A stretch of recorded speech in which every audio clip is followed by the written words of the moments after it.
علامہ محمد اقبال نے اپنی کتاب پیام مشرق میں حضور نبی رحمت صلی اللہ علیہ وآلہ وسلم کے ساتھ والہانہ وابستگی اور عشق کو ہر صاحب ایمان کے لیے جس انداز میں سرمایہ حیات قرار دیا ہے وہ ایک انہونی اور خوبصورت کیفیت ہے۔ اقبال نے کہا کہ ہر کے عشق مصطفیٰ سامان اوست، بحر و بر در گوشہ دامان اوست۔ اقبال کہتا ہے کہ جس کی زندگی کا کل سرمایہ اور کل سامان عشق مصطفیٰ ہو گیا تو پھر اس کے بعد دریاؤں میں سمندروں میں بہنے والی جملہ آبی مخلوقات ہوں یا بر پر یعنی زمین پر جملہ مخلوقات ہوں، وہ ساری کی ساری اس عشق مصطفیٰ کے حامل فرد کے لیے اس کے دامن کی ایک ذرہ اور اس کی ایک گوشے کی سی کیفیت رکھتا ہے۔ اور پھر اس کے بعد اقبال نے کہا سوز صدیق و علی از حق طلب، ذرہ عشق نبی از حق طلب۔ یہ نصیحت کی اقبال نے ہر صاحب ایمان کو کہ اپنے رب سے حق تعالی سے تو نے جو مانگنا ہے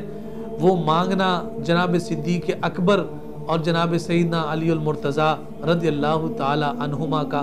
سوز ہونا چاہیے۔ اگر اپنے رب سے مانگنا ہے تو عشق نبی کا وہ ذرہ مانگ کہ جو ذرہ تجھے سوز ابو بکر عطا کر دے، تجھے گداز علی المرتضیٰ عطا کر دے، جو تجھے تڑپ صہیب رومی عطا کر دے، جو تجھے تپش سلیمان فارسی عطا کر دے۔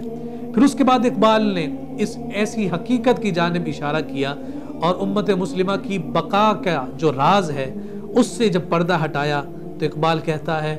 زاں کہ ملت را حیات از عشق اوست،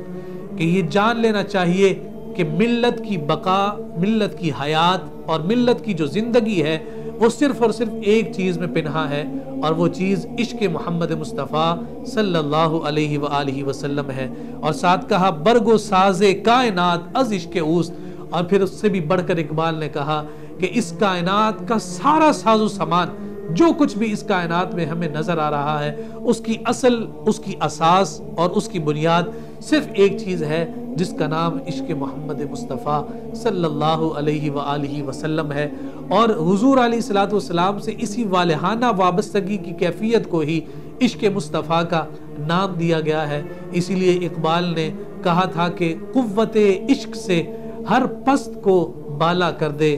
دہر میں اسم محمد سے اجالا کر دے۔ اللہ رب العزت ہم سب کو اقبال کی اس سوچ اور اس فکر کو اختیار کرنے کی توفیق عطا فرمائے جو سوچ اور جو فکر انسان کو صاحب ایمان کی کیفیات سے لذتیں عطا کرتے ہوئے اسے بارگاہ مصطفیٰ کی حقیقی وابستگی اور حقیقی تعلق کا فیضان عطا کرتی ہے۔ والسلام علیکم ورحمۃ اللہ وبرکاتہ۔